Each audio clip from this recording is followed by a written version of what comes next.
Steph is taking a look at what changes we can expect to take place. Yes, she has been travelling on the A50 talking about Article 50. She's at a hotel in the East Midlands where people seem to be checking in. Good morning, Steph.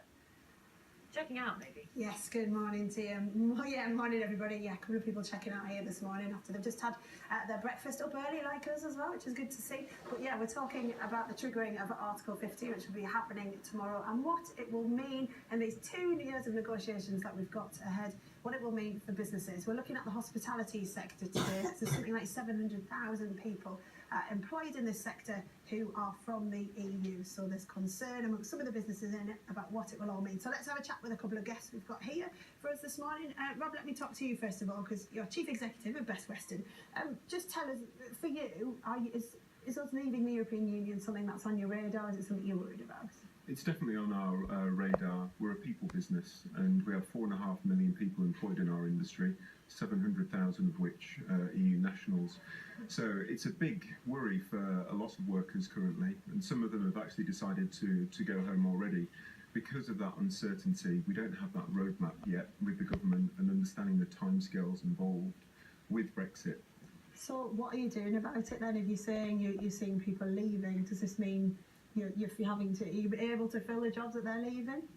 Well, we've had vacancies within the industry for some time. We have vacancies currently in Best Western across all our hotels.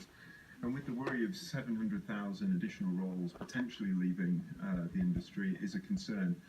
It's a wider problem though, and Brexit's exacerbating that issue. And the underlying issue really is people have a perception of working in our industry. I love it. I joined a few years ago and it's a great industry to work in, but 42% of parents actively discourage their children from working in our industry. And I think we need to take that seriously. We really need to look at making hospitality a first choice career for British workers. So therefore you are hoping you can fill those jobs with British people then?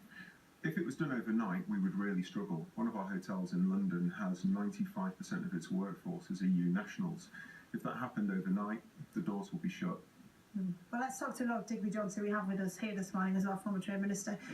Good morning to you. So, I mean, we're hearing concerns from industry, but you don't think we need to worry, do you? No, business doesn't like uncertainty in anything, and therefore the quicker this is sorted, the better. And I would say to anybody watching this, from, as you rightly say, a parent to a local authority, in a community, the leisure industry, the hospitality industry is such an enormous employer. It's a great entry-level employer. A lot of young people can get a start in the world of work in this industry. So we need more government assistance in apprenticeships. We need more local authority linking in and building capacity. But the big message to get out of tomorrow, and this big, massive thing that's going to happen tomorrow, is I don't think much is going to change, to be honest. There's a lot of alarmism. If I may say, the media fan it, and also the Ramonas fan it, because they want alarmism. And what we need to say is, this is just about one thing. The UK government telling people who'll come into this country, not Brussels. That's all this is about. So if the UK government says we need more people in hospitality, why wouldn't we take them from Europe? It's not about anti-Europe. It's not about, if you're watching this and you're from Romania or you're from Poland, if you're from Germany, you're just going to be as welcome as you always were. The difference is that if you come from India or you come from Canada or New Zealand, you're equally standing in the government's appraisal of fishing in a world of talent, as opposed to just the EU of talent. Now, to do that, we've got to get rid of this idea that it's Armageddon tomorrow morning and we're all going to have death of the firstborn by Friday. And instead, we need to think what we have to do is fish in the whole reservoir of talent. And I would say to somebody from the EU today, you're as worthy in this country tomorrow as you were yesterday. Interesting. Lord Digby-Jones, thank you very much for telling us as well to you, Rob.